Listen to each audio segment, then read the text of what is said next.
What is Old Franconian? Now, before I answer that directly, there's a lot of misconceptions about what's Frankish, what's Old Franconian, because those two words tend to get mixed up together, and there's just a lot of confusion. And this video is to clear up all this confusion. The main thing I just need to say before I carry on with this video, that Proto-West Germanic was the language of the Franks in ancient times, okay? Up until the time of Clovis. Up until the time of Clovis, in the 6th century, that's where we start to see Old Franconian start to emerge and whatnot. But by the time of Clovis, in the 500s, 6th century, we have the beginnings of Old Franconian. As Proto-West Germanic was the language of the Franks in ancient times, then up until the point of Clovis in the 500s, so in the 6th century, that's where we start to see the beginnings of the Old Franconian dialects and whatnot. With the area of Clovis, that's the beginnings of Old Low Franconian, or if you will, Old North Franconian. But Franconian in general, as far as dating is concerned, from the earliest as the 6th century, 500s, all the way up to the 1000s, in the 11th century. Okay? So that is the timeline we're dealing with here. So the thing is, when people say Frankish, those people spoke Frankish in let's say, the ancient times, what they're really saying is Proto-West Germanic. Proto-West Germanic. Okay? So Old Franconian is a later language group, or if you will, dialect group, all right? While Frankish it's just, if you will, another label for Proto-West Germanic, because thing is, the further back you go, at some point, let's say you have two languages, like Dutch and German. At some point, if you go far back enough, they were the same language, and Proto-West Germanic was that language. To go even further, Old Franconian, as understood in this way, is really a collection of, if you will, dialects and whatnot, because it's very diverse. You have the North or the Low Franconian, and Old Low Franconian later became what we know now as Dutch, Flemish, Limburgish, and then we have Middle, Rhine, and East Franconian. These other Franconians, if you will, Old Franconians, if you will, these later became the German Franconian German dialects of today. All right, so the Middle, the Rhine, and the East. To go in further, so the Old Middle Franconian, Old Rhine Franconian, and Old East Franconian, these went under the second high consonant shift, or if you will, the high German consonant shift. So the Middle, Rhine, and East fall under the grouping of Old High German, because due to the sound changes and whatnot. So here's another visual of comparing Old High German and Old Franconian in this Venn diagram, where the in-between is that the Middle and Rhine and East Franconian, this is also in the realm of Old High German, but also at the same time Old Franconian. But Old North or Low Franconian is not part of Old High German, because they didn't go under the sound changes. And then on the far right there we have Old Alemannic and Old Bavarian. These are not Franconian. These are other dialects, and under the skipping ahead, those are under the label of Upper German, or Old Upper German, so to speak. To go even further, Rhine and East Franconian, Old Rhine and Old East Franconian, are also labeled as Upper Franconian, meaning southern. So Rhine is a bit more northern than the East. The East, Old East Franconian, is the most southern you can get as far as Franconian goes, right? It's most southern part, which I will explain later, like where were these dialects spoken and whatnot, or languages, if you will.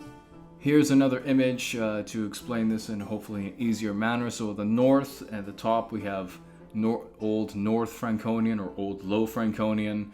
In the middle, we have Middle Franconian, which is under the label of Old High German because it roughly went through a few of the sound changes, despite the fact that it does share some North/Low Franconian linguistic features. So in a way, it serves it right to be called Middle because it has a bit of both features and whatnot.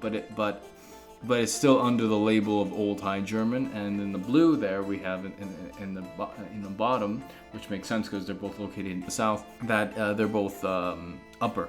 So, but they're still again under the label of Old High German because they went through the sound changes. To go even further into Old Low or Old North Franconian, that's also a little dialect group, if you will, of Old West Low/North Franconian or Old East Low/North Franconian. Right. I believe Old West Low/North Franconian became what we know now as present Dutch. But yeah, so even within a Franconian dialect, that you have more diversity. The same can be said for Old Rhine Franconian, where you have Old North Franconian and Old South Franconian. So again, just because it's in a dialect doesn't mean it's the same everywhere. But yeah, it goes to show that that there are shared features between Old North and Old South Rhine Franconian. But even then, you do have some nuances between the two. This begs the question, where was Old Franconian spoken? Well, here we go. In this map here, it gives a kind of general idea where these dialects, languages were spoken. Forgive the map for not having Old Frisian on there. It's a pretty dated map, to be honest. So in the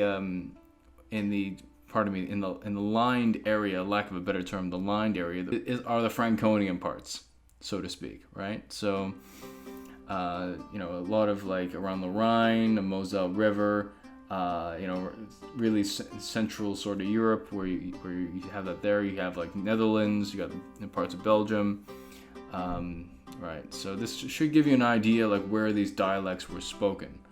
To be very specific, Old Low Franconian, or really Old North Franconian, was spoken in what we would call today Netherlands, Belgium, the Flemish parts, and also the Limburgish areas of both Netherlands and Belgium.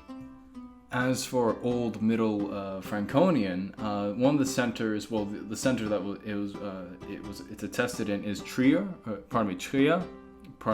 Forgive me for my bad pronunciation. So to get a better idea where this was spoken, apart from that center, I'm assuming that's where a Trier monastery was, where a lot of these texts were written in and whatnot. But so to give you an idea where it was spoken, so think of the Moselle and Rhine River from Koblenz to Düsseldorf. So from Koblenz to Düsseldorf. So from that city to that other city and along those rivers is roughly where it was spoken. Old Middle Franconian. As for Old Rhine Franconian, we have the city of Metz, Weissenburg, Lorsch, Worms, and Mainz. Just give you an idea where this was written, where these texts come from in this dialect, and spoken in the province of Francia, Rennes. This is probably referring back to the time of Carolingian Empire, Frankish Empire, probably maybe after Charlemagne or before Charlemagne. For those of you who know that period, please correct me down below. I'm a linguist, historical linguist, not a historian in general, so to speak, or an expert on Frankish history, but anyway.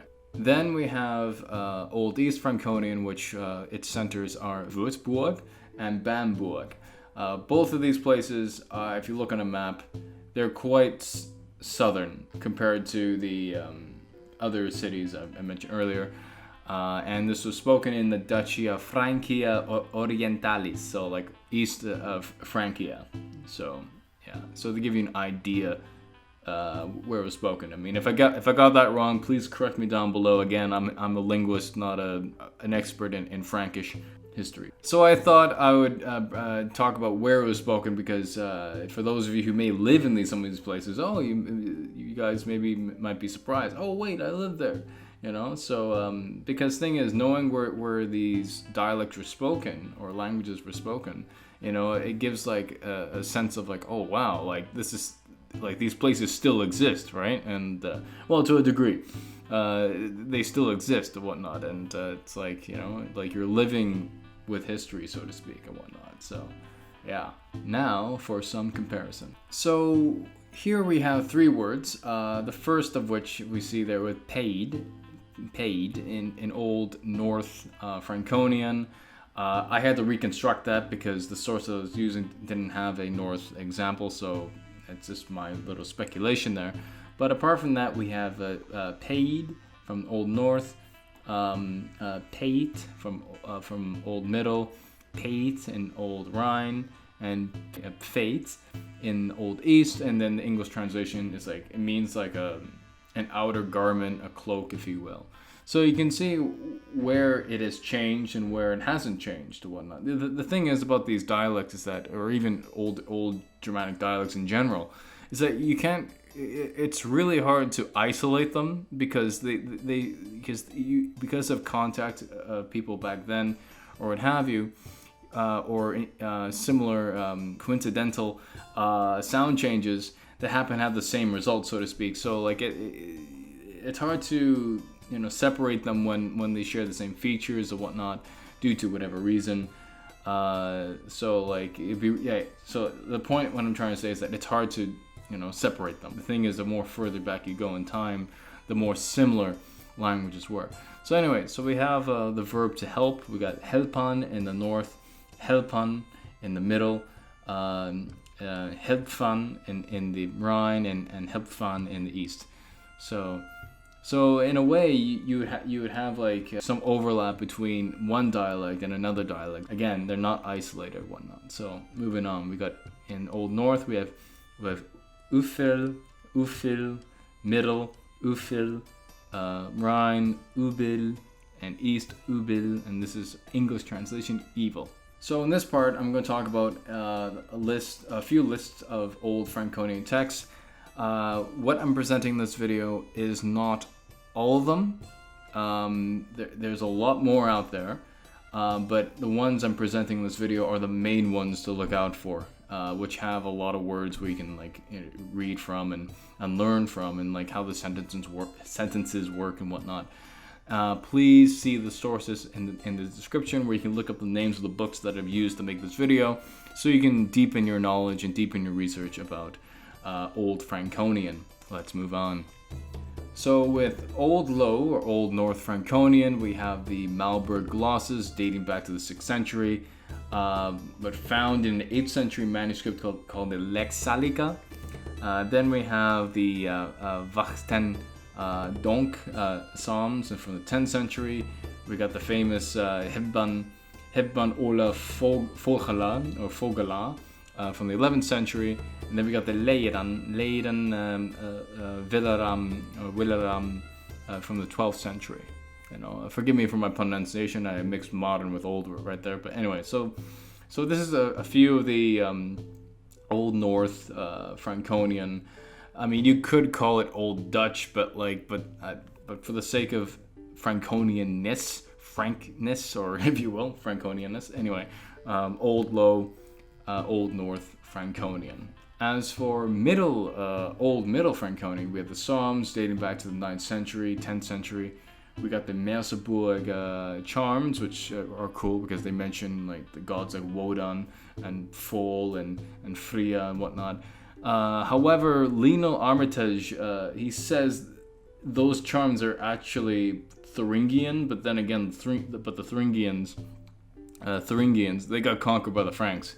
And the thing is, too, it's kind of hard to really tell because, again, the further back you go, the more similar languages were. That's why it's hard to really differentiate from dialect to dialect when really it's the same language, that went through a few changes. You know, that's the difficulty sometimes when it comes to dialects. It's really the same language, but one part of it got in an area at some time, went through some sound changes, another place of the same language didn't go through those sound changes, what have you. Then we have the De Henrico text from the 10th to 11th century. Then we have in Old Rhine Franconian, we have Isidore of Seville from the 8th century. Then we have Oldfried in his gospel book from the 9th century, and the famous Ludwig's Lied from the 9th century. Yeah. Bear in mind, there is more than this. You just have to please look at the sources in the description of this video to deepen your knowledge of Old Franconian. So here we have Old East Franconian. Again, this is just like two texts that I've picked out that has a lot of words and sentences we can learn from. And I have to say, with the translation of Tatian, that is a big text. That has a lot you can learn from. Oh yeah, it's actually one of my favorite Old High German, Old East Franconian texts, because it has a lot you can learn from, and it's fun to read too. Among other Old High German or Old Franconian texts. So yeah, so the translation of Tatian date back to the 9th century, and then we have translations by Willerams from the 11th century. So in like 1000s, whatnot. So translations here would be dating around late Old High German, if you will, or yeah, that'd be one way of looking at it. And that's it for this video. Thank you for watching, and please subscribe if you're new, and if you really like the channel, please become a patron at my Patreon page down below. Thanks for watching. Bye bye.